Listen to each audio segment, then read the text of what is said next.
अस्सलाम वालेकुम। आप सब लोग कैसे हैं? उम्मीद है सब अच्छे होंगे। इस वीडियो में हम पढ़ने वाले हैं पैसिव वॉइस को। पैसिव वॉइस जो है हमारे स्पोकन इंग्लिश में बहुत ज़्यादा इस्तेमाल होता है और इसको बिल्कुल सिंपल ट्रिक से हम समझेंगे। बहुत आसान है, ये ज़्यादातर लोगों को मुश्किल लगता है लेकिन ये बहुत आसान है और सिंपल इसकी ट्रिक्स हैं, आसानी से हम इसको सीख सकते हैं। तो सबसे पहले जो सवाल उठता है वो ये होता है कि why do we use passive voice. हम पैसिव वॉइस इस्तेमाल करते ही क्यों हैं? क्यों ना हम एक्टिव वॉइस से काम चलाएं, हम पैसिव वॉइस क्यों इस्तेमाल करते हैं? ये हमारे जहन में एक सवाल आता है, थॉट आती है। इसका एक रीज़न ये है कि हम क्योंकि सबसे ज़्यादा जो फोकस कर रहे होते हैं वो ऑब्जेक्ट पे कर रहे होते हैं। ठीक है, हमारा जो मेन मकसद होता है वो यही होता है कि ऑब्जेक्ट पे पैसिव वॉइस का फोकस होता है। अब क्यों होता है, क्यों हम सब्जेक्ट को मेंशन नहीं करते? तो इसके देखें 3 रीज़न हैं कि किस वजह से हम इस सब्जेक्ट को नहीं शो करते। आर तो क्या है रीज़न? वो ये है, एक तो वो ऑब्वियस हो, ठीक है, यानी जाहिर है, साफ मालूम है कि भाई काम करने वाला कौन है, उसको जो है मेंशन करने की ज़रूरत नहीं है, तो इसलिए वहाँ पे काम को फोकस कर दिया, काम को यानी ऑब्जेक्ट को फोकस कर दिया। ठीक है, या सेकंड है अननोन हो, हम जानते ही ना हो कि सब्जेक्ट यानी काम करने वाला कौन है, नामालूम अनजाना कोई शख्स है जिसने वो काम किया। ठीक है, तो बस हम उस काम को हम जाहिर कर देते हैं कि ये हुआ है। और या तो अननेसेसरी हो, गैर ज़रूरी हो, बेकार हो कि उसको करना ज़रूरी नहीं है, ये बस काम पे फोकस है, भाई काम हो गया। ठीक है, इसलिए हम ऑब्जेक्ट को फोकस करते हैं क्योंकि सब्जेक्ट या तो ऑब्वियस होता है, अननोन होता है या अननेसेसरी होता है। ठीक है, अब जो सेकंड थिंग है ना इसके अंदर वो है मोस्ट इंपॉर्टेंट वर्ब्स जो हैं इसके पैसिव वॉइस के, वो क्या हैं देखें। सबसे पहला जो है ये है वर्ब की टू बी फॉर्म। ये जो है समझ लें आप कि पैसिव वॉइस की बैकबोन है, यानी अगर इसकी जो पैसिव वॉइस की बैकबोन है अगर इसको निकाल दिया जाए तो समझ लें कि पैसिव वॉइस हो जाएगा पैरालाइज।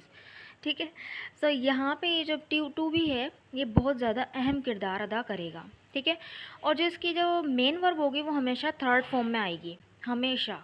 तो थर्ड फॉर्म यहाँ पे फिक्स होगी इसकी, यानी पास्ट पार्टिसिपल फॉर्म। ठीक, टू बी फॉर्म और वर्ब की थर्ड फॉर्म ये नेसेसरी है इसमें पैसिव वॉइस के लिए। यहाँ पे जो टू बी है, सबसे पहले टू बी को जानना हमें ज़रूरी है कि टू बी असल में होता क्या है। तो देखें ये जो बी फॉर्म है इसका जो बेसिक मतलब होता है होना या बनना के। ठीक है, लिखते हैं तो बी की जो फॉर्म्स हैं वो क्या है, सबसे पहले इज़ एम आर। जी बिल्कुल, इज़ एम आर भी बी की ही फॉर्म है और वॉज वर भी बी की ही फॉर्म है। ठीक है, इज़ एम आर और वॉज वर ये बी की फॉर्म है। और फिर जो इसकी थर्ड फॉर्म है होती है वो होती है बीन, बीन होती है, और आईएनजी फॉर्म जो होती है वो होती है बीइंग। तो इज़ एम आर फॉर्म हमारी कहलाती है प्रेजेंट फॉर्म, वॉज वर कहलाती है पास्ट फॉर्म, और ये जो बीन है इसको हम कहते हैं ये तो थर्ड फॉर्म या पास्ट पार्टिसिपल फॉर्म। वैसे इसका नाम पास्ट पार्टिसिपल है लेकिन ज़्यादातर लोग जो है थर्ड फॉर्म ही इसका कहते हैं। ठीक है, ये आईएनजी फॉर्म यानी जेरंड फॉर्म, प्रेजेंट पार्टिसिपल। ठीक है, ये है हमारी बीइंग की फॉर्म्स। तो is M are, was were, been और बीइंग, इनका ही यहाँ पर हम किरदार अदा होगा। ठीक है, अब यहाँ पर जानना ज़रूरी है कि किसके जो है पैसिव वॉइस नहीं बनते, कौन कौन से सेंटेंसेज है या कोई वर्ब हैं ऐसे जिनके पैसिव वॉइस नहीं बनते, ये भी जानना ज़रूरी है। तो passive can not be made of these tenses: present perfect continuous, past perfect continuous, future perfect continuous और फ्यूचर कंटिन्यूस। ठीक है, इन चारों की जो है टेंसेज में से पैसिव वॉइस नहीं बनते, बन तो सकते हैं लेकिन ज़्यादातर यूज़ नहीं होते तो हम नहीं बनाते इसको। ठीक है, और जितने भी इंट्रांजिटिव वर्ब हैं उनके भी पैसिव नहीं बनते हैं। इंट्रांजिटिव जो वर्ब होते हैं वो ये होते हैं कि जो वर्ब अपने फ़ौरन बाद ऑब्जेक्ट ना लें वो इंट्रांजिटिव वर्ब कहलाते हैं। ठीक है, और यहाँ पे तो ऑब्जेक्ट का होना ज़रूरी है, एक वर्ब का ऑब्जेक्ट होना ज़रूरी है। अब देखें जैसे कि बैट, लिसन, लुक, गो, कम, ये सब जो हैं ये इंट्रांजिटिव वर्ब हैं, और भी बहुत सारे हैं। उनमें से मैंने ये चंद लिए। जैसे कि अब मैं आपको एग्जांपल दूं, जैसे हम अगर लिसन इस्तेमाल करते हैं तो लिसन के बाद हमें टू लगाना पड़ता है। जैसे कि हम बोलते हैं ना मेरी बात सुनो, तो हम बोलते हैं लिसन टू मी। ठीक है, तो हम ये नहीं बोलेंगे कभी भी कि लिसन मी, ये गलत हो जाएगा। लिसन टू मी, तो लिसन के फ़ौरन बाद ऑब्जेक्ट नहीं आया बल्कि क्या आया, प्रीपोजिशन, और वो जो मी है वो प्रीपोजिशन का ऑब्जेक्ट है ना कि वर्ब का। ठीक है, इस तरह से इसके जो है पैसिव नहीं बनते। तो गोर कम का भी ये टू लगता है इसके साथ, बल्लुक के साथ हम लगाते हैं एट, है। ठीक है, तो यहाँ पे इस तरह से ये जो इंट्रांजिटिव वर्ब है इनके पैसिव नहीं बन सकते। सबसे पहले हम जो पैसिव पढ़ने वाले हैं वो इनडेफिनेट टेंसेस के पैसिव को पढ़ने वाले हैं, यानी प्रेजेंट इंडेफिनेट, पास्ट इंडेफिनेट और फ्यूचर इंडेफिनेट। ठीक है, लेट्स बिगिन। फर्स्ट जो है प्रेजेंट इंडेफिनेट का पॉजिटिव सेंटेंस हम देखते हैं।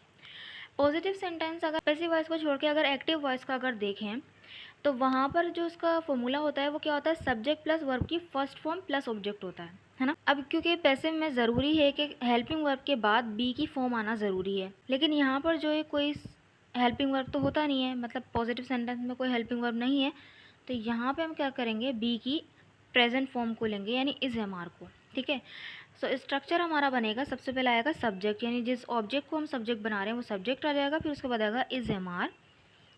इज एम आर और के बाद क्योंकि मेन वर्ब आएगी अब, तो मेन वर्ब की क्या यूज़ होनी है पैसिव वॉइस में, थर्ड फॉर्म, तो यहाँ पे आ जाएगी थर्ड फॉर्म। ठीक है, सिंपल इतना सा हमारा स्ट्रक्चर है। और अगर कोई अदर वर्ड्स होंगे तो वो आ जाएंगे उसके बाद, या अगर हम सब्जेक्ट को जाहिर करना चाहें तो लगा दें बाय लगा के सब्जेक्ट। ठीक है, वैसे स्पोकन में हम कभी भी बाय लगा के सब्जेक्ट को जाहिर नहीं करते, कभी कभार करते हैं लेकिन यूजुअली नहीं करते, क्योंकि हमें फोकस करना होता है ऑब्जेक्ट पर।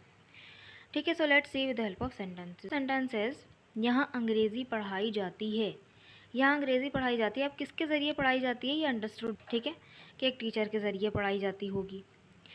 सो sentence is English is taught here. देखिए इंग्लिश यहाँ पे आ गया सब्जेक्ट, उसके साथ क्योंकि इंग्लिश एक सिंगुलर नेम था, इसके साथ इज लगा, इसके बाद वर्ब की थर्ड फॉर्म यानी पढ़ाना, पढ़ाने की होता है टीच, तो टीच की थर्ड फॉर्म आ गई टॉट। इंग्लिश इज़ टॉट और हेयर यहाँ पे आ गया यहाँ के लिए, English is taught here. Simple इतना सा। नेक्स्ट सेंटेंस देखें, पाकिस्तानी ड्रामे पूरी दुनिया में देखे जाते हैं। पाकिस्तानी ड्रामे पूरी दुनिया में देखे जाते हैं, अंडरस्टूड बात है कि जाहिर सी बात है इंसानों के ज़रिए देखे जाते हैं। ठीक है, तो बनेगा Pakistani dramas are watched all over the world.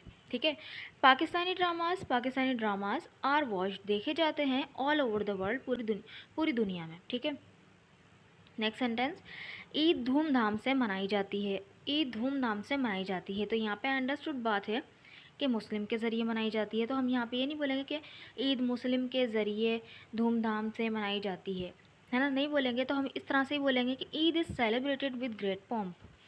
Eid is celebrated with great pomp, तो ईद के साथ आया इज़, इसके बाद आ गया वर्ब की थर्ड फॉर्म। ठीक है, और फिर वो हमारा वो अदर पार्ट आ गया, अदर वर्ड्स अगर हैं तो लगा दें। ठीक है, आई होप कि आपको ये समझ में आ रहा होगा। इसका नेगेटिव सेंस अगर देखें तो सिंपल इतना सा है कि पहले वही सब्जेक्ट आएगा, फिर उसके बाद इज एम आर के बाद बस नोट आएगा, नोट के बाद वर्ब की थर्ड फॉर्म आ जाएगी, और वही बाय लगा के अगर सब्जेक्ट लगाना चाहें तो लगा दें। इसके सिंपल सेंटेंस देखते हैं, मेरी मदद नहीं की जाती, बोल सकते हैं कि I am not helped, I am not helped. ठीक है, नेक्स्ट सेंटेंस देखें, वहाँ किताबें फ़रोख्त नहीं की जाती, वहाँ किताबें फ़रोख्त नहीं की जाती, तो बन जाएगा books are not sold there, books are not sold there, वहाँ किताबें नहीं फ़रोख्त की जाती। ठीक, नेक्स्ट सेंटेंस, उसकी तारीफ़ नहीं की जाती, उसकी तारीफ़ नहीं की जाती है, तो बनेगा he is not appreciated, he is not appreciated. ठीक है, अब देखिए इसका इंटेरोगेटिव सेंटेंस अगर देखें यानी जिसमें हम सवाल पूछते हैं, तो बस क्या होता है इसमें हेल्पिंग वर्ब पहले आ जाता है, तो यहाँ पे यही होगा, इस एम आर पहले आ जाएगा, और फिर उसके बाद आएगा सब्जेक्ट जिसको हमने ऑब्जेक्ट को सब्जेक्ट बनाया, फिर उसके बाद आएगी वर्ब की थर्ड फॉर्म, अदर वर्ड्स होंगे तो आ जाएंगे, वरना बाय लगा के आप सब्जेक्ट लगा दें अगर लगाना चाहें तो। सेंटेंस इज़, क्या यहाँ मज़ेदार खाना पेश किया जाता है, क्या यहाँ मज़ेदार खाना पेश किया जाता है, तो बन जाएगा is delicious food served here, is delicious food served here. Next sentence, क्या तुम्हें पीटा जाता है, क्या तुम्हें पीटा जाता है। ठीक है, तो यहाँ पर सब्जेक्ट को हमने जाहिर नहीं किया, तो आर यू बीटन, क्या तुम्हें पीटा जाता है, are you beaten. Next sentence, कि ये फूल तोड़ लिए जाते हैं, कि ये फूल तोड़ लिए जाते हैं, अंडरस्टूड सी बात है कि लोगों के ज़रिए तोड़ लिए जाते होंगे। ठीक है, तो बनेगा are these flowers plucked, are these flowers plucked, क्या ये फूल तोड़ लिए जाते हैं। ठीक है, हम पास्ट इंडेफिनिट पे बढ़ते हैं इसके, तो पास्ट इंडेफिनिट का जो पॉजिटिव सेंटेंस होता है यहाँ पे भी क्या होता है, एक्टिव सेंटेंस में क्या होता है, सब्जेक्ट के बाद वर्ब की सेकंड फॉर्म आती है, पॉजिटिव सेंटेंस में कोई हेल्पिंग वर्ब नहीं होता, तो यहाँ पे हम क्या करेंगे, इसकी पास्ट फॉर्म लेंगे, यानी बी की जो पास्ट फॉर्म थी वो क्या थी, वॉज वर, तो यहाँ पे वॉज वर को लेंगे। देखें किस तरह, सब्जेक्ट आएगा पहले, यानी ऑब्जेक्ट को हमने सब्जेक्ट बनाया, फिर उसके बाद आएगा was were, was were subject के हिसाब से आएगा, फिर उसके बाद आएगा वर्ब की थर्ड फॉर्म, अदर वर्ड्स होंगे तो आ जाएंगे, और फिर उसके बाद आएगा बाय लग के सब्जेक्ट जो कि अननेसेसरी है, जो कि लगाना ज़रूरी नहीं है। सेंटेंसेस, उन्हें कल गिरफ्तार कर लिया गया। ठीक है, सो सेंटेंस बन जाएगा they were arrested yesterday, they were arrested yesterday, उन्हें कल गिरफ्तार कर लिया गया। ठीक है, नेक्स्ट सेंटेंस, वो दुश्मनों को हाथों मारे गए, वो दुश्मनों के हाथों मारे गए। अब देखें यहाँ पे बाय लग के लग सकता है, किस तरह देखें, they were killed by the hands of the enemy. They were killed by the hands of the enemy, यहाँ पे मारने वाले को जिक्र हम कर रहे हैं। और देखिए उर्दू बोलने में भी ऑकवर्ड नहीं लग रहा, तो जहाँ पे ज़रूरी हो बाय लगा के सब्जेक्ट लगाने का तो आप लगा सकते हैं। They were killed by the hands of the enemy. So sentence is चोर रंगे हाथों पकड़ा गया। अब किसने पकड़ा ये नहीं पता। चोर रंगे हाथों पकड़ा गया तो बन जाएगा the thief was caught red handed. The thief was caught red handed, तो वॉज के बाद वर्ब की थर्ड फॉर्म आ रही है और वर्ब के बाद भी वर्ब की थर्ड फॉर्म आई थी। ठीक है, हम नेक्स्ट यानी फ्यूचर इंडेफिनिट पे बढ़ते हैं। फ्यूचर इंडेफिनिट में क्या होता है, इसका जो एक्टिव सेंटेंस होता है हेल्पिंग वर्ब विल। ठीक है, तो विल के बाद जो वर्ब की फर्स्ट फॉर्म आनी होती है ना, तो वर्ब की फर्स्ट फॉर्म आनी होती है, तो यहाँ पर हम क्या करेंगे, बी की यानी फर्स्ट फॉर्म जो बेस फॉर्म होती है बी को ले लेंगे यहाँ पर। ठीक है, किस तरह देखें, सब्जेक्ट आएगा उसके बाद आएगा विल के बाद बी के बाद आ जाएगी वर्ब की थर्ड फॉर्म। वर्ब की थर्ड फॉर्म तो नेसेसरी है और बी भी नेसेसरी है ना, तो वहाँ पर क्योंकि कोई हेल्पिंग वर्ब नहीं था तो इज एम आर और वॉज वर हमने उसकी प्रेजेंट और पास्ट फॉर्म ले ली थी, लेकिन यहाँ पे हमने इसकी बेस फॉर्म यानी फर्स्ट फॉर्म ली, तो यहाँ पर हमने विल के बाद बी लगाया। ठीक है, उसके बाद वर्ब की थर्ड फॉर्म आ गई और बाय लग के सब्जेक्ट लग गया। ठीक है, सेंटेंस इज आपको जल्द मुतल्ला कर दिया जाएगा, यानी आपको जल्द इन्फॉर्म कर दिया जाएगा। अब कौन करेगा इसका ये मायने नहीं रखता, बस आपको मुतल्ला कर दिया जाएगा। ठीक है, you will be informed soon. You will be inform soon, आपको मुतल्ला कर दिया जाएगा। नेक्स्ट सेंटेंस इज ये कमरा साफ़ कर दिया जाएगा। ये कमरा साफ़ कर दिया जाएगा बनेगा this room will be cleaned. This room will be cleaned, ये कमरा साफ़ कर दिया जाएगा। नेक्स्ट सेंटेंस आपके कपड़े वक्त पर सिल जाएंगे। आपके कपड़े वक्त पर सिल जाएंगे बनेगा your clothes will be stitched on time. Your clothes will be stitched on time. ठीक है, आई होप कि आपको ये पैसिव वॉइस सेंटेंसेस समझ में आ गए होंगे। So one sentence is for you to translate. आपको जॉब पर रख लिया जाएगा। आपको जॉब पर रख लिया जाएगा। तो इस सेंटेंस को बनाकर ज़रूर कमेंट बॉक्स में लिखिएगा ताकि मुझे पता चले कि आपको वीडियो समझ में आई कि नहीं। अगर वीडियो अच्छी लगी तो चैनल को ज़रूर सब्सक्राइब भी कर दीजिएगा और वीडियो को लाइक भी कर दीजिएगा।